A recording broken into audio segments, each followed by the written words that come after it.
On parle partout des ruptures avec des personnes toxiques, malsaines, narcissiques, avec des attachements évitants ou anxieux. Mais on parle jamais des ruptures avec des personnes saines et absolument incroyables. Et comme c'est ce que je suis en train de vivre, je me suis dit que j'allais faire une vidéo là-dessus pour toutes celles et tous ceux qui vivent peut-être la même chose, qui ont vécu la même chose. Parce que je te rassure, si c'est ton cas, t'es de loin pas la seule. Et aujourd'hui, on va voir les 3 points qui personnellement m'aident énormément à traverser cette période et que si on m'avait partagé avant, m'aurait été d'autant plus utile. Et attention parce que le dernier point est clairement le plus controversé et tu t'y attends probablement pas. À la fin de cette vidéo, tu comprendras exactement pourquoi est-ce que c'est si difficile de traverser une rupture avec une personne saine et à faire le deuil d'une relation qui était saine et qui était même peut-être magnifique. Et qu'est-ce que tu peux faire pour avancer dans ce processus sans avoir l'impression que tu resteras pour toujours attaché à cette personne, sans pour autant vraiment avoir le droit de t'en plaindre, parce que si tu t'es séparé d'une relation comme ça, c'est ton choix et blablabla, et c'est peut-être ce que tu as entendu jusqu'à présent des personnes qui t'entourent. Et juste avant de commencer, j'aimerais faire la distinction entre 2 cas de figure. Le cas de figure où t'es avec quelqu'un de bien, c'est-à-dire qui a des bonnes valeurs, qui est quelqu'un de moralement génial, qui fait plein de choses incroyables dans sa vie, mais qui peut-être avec toi était émotionnellement indisponible et qui pouvait pas t'apporter ce que toi t'avais besoin. Donc ça c'est un premier cas de figure où je dirais la chose la plus importante ici, c'est simplement de revenir à ce que toi tu vaux et de réaliser que tu mérites quelqu'un qui te donne ce dont tu as besoin. Et pas juste qu'il soit quelqu'un d'incroyable. C'est génial qu'il soit quelqu'un de génial. Par contre, il faut que toi tu puisses retirer de la relation ce dont tu as besoin.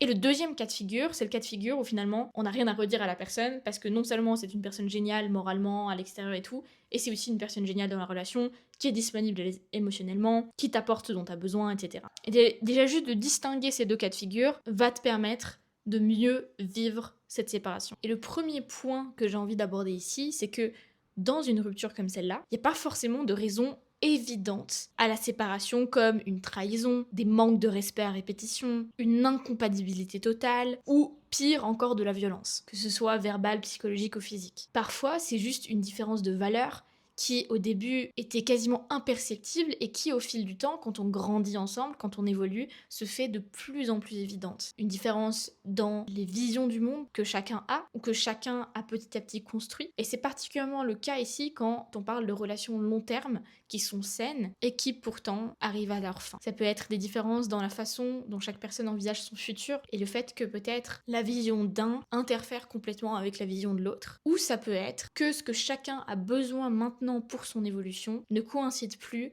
avec ce que la relation peut apporter ou avec le cadre de la relation. Et ça rend la rupture difficile parce que quelque part, il y a toujours des regrets et des questionnements de se dire est-ce qu'on n'aurait pas pu essayer de travailler davantage là-dessus, de trouver des solutions au sein de la relation. Et je pense que dans ce cas-là, ce qui est important de se remémorer, c'est que si on arrive à la séparation ou à la rupture, c'est qu'on a déjà essayé. C'est qu'on a essayé de plein de manières possibles, de manière peut-être très créative ou pas, et pourtant qu'on se rend compte qu'on se retrouve pas en fait dans la relation. Et que fondamentalement, il y a quelque chose qui fonctionne plus. Et que ça n'a pas besoin d'être, encore une fois, une énorme trahison, un manque de respect. Ça peut être des choses beaucoup plus subtiles qui en fait au début faisaient que la relation a pu fonctionner pendant peut-être des années dans mon cas et qui au bout d'un moment ne fait plus sens. Et ici la perspective personnellement qui m'aide beaucoup, c'est de me dire que c'est la meilleure chose qu'on ait pu faire pour l'un et l'autre actuellement et que si j'estime cette personne, si j'aime cette personne, c'est la chose la plus bienveillante qu'on aurait pu faire pour l'un et l'autre, plutôt que de forcer quelque chose qui ne nous permet pas d'avancer comme on a envie d'avancer. Et ça veut pas dire pour autant qu'il y a une personne ou l'autre qui pose problème. Je pense vraiment pas que ce soit le cas. Je pense que parfois c'est vraiment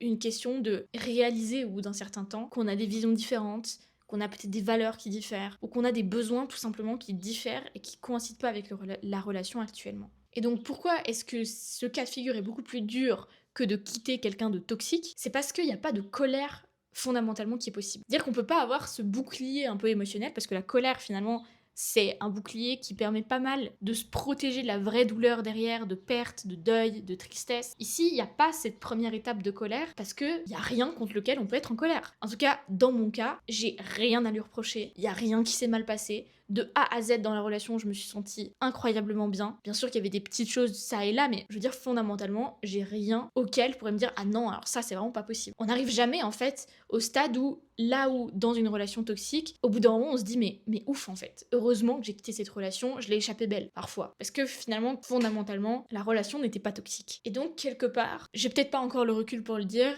mais je pense que le deuil de la relation dure un peu plus longtemps. Le deuxième point que je veux mettre en avant ici, et qui arrive quand on vit une rupture avec quelqu'un de sain, avec qui on a vécu une belle relation, c'est l'impact de l'entourage. Parce que, surtout dans une relation long terme, l'entourage s'est habitué à cette personne, l'entourage aime cette personne, et donc les gens autour de toi, peut-être, comprennent pas vraiment cette décision. Personnellement, j'ai beaucoup de chance, et j'ai un entourage qui est quand même très compréhensif et surtout très respectueux de mes décisions. Mais quelque part, il y a quand même, dans certains cas, un petit jugement de mais pourquoi tu te sépares d'une personne comme ça? Est-ce que tu te rends compte de ce que tu laisses derrière toi? Et c'est vrai, je laisse derrière moi une relation juste exceptionnelle. Et si tu regardes mes vidéos depuis un moment, tu le sais, je le mets en avant parce que je pense qu'on mérite toute une relation comme ça. Tandis que dans le cadre d'une relation toxique, c'est évident que c'était la bonne décision.